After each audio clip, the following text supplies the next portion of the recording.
प्रभुं प्राणनादं विभुं विश्वनादं जगन्नाथनादं सदानन्दभाजम्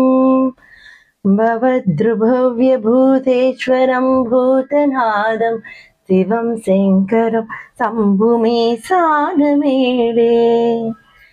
गलिरुण्डमालं तनौ सर्पजालं महाकालकालं गणेशादिपालम् जटाजूटगङ्गोत्तरैर्विशिष्यं शिवं शङ्करं शम्भुमे सानमेळे मुदामाकरं मण्डलं मण्डयन्तं महामण्डलं भस्मभूषाधरं तम् अनादिं यपारं महामोहमारं शिवं शङ्करं शम्भुमे सानमेळे त्रिदलं त्रिगुणाकारं त्रिनेत्रं च त्रियायुधं त्रिजन्म पापसंहारम् एकबिल्वं शिवार्पणम् त्रिशाखै बिल्वपत्रश्च अच्युत्रै कोमलै शुभै तव पूजां करिष्यामि एकबिल्वं शिवार्पणम् दर्शनं बिल्ववृक्षस्य स्पर्शनं पापनाशनम् अघोरपापसंहारम् एकबिल्वं शिवार्पणम्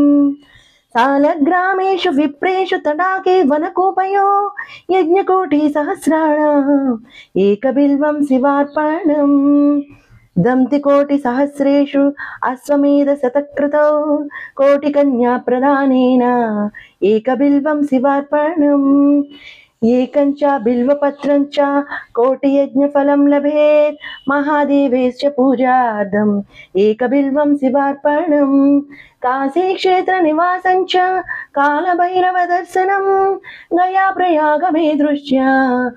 एकबिल्वं शिवार्पणम् उमया सह देवीशं वाहनं नन्दिशङ्करं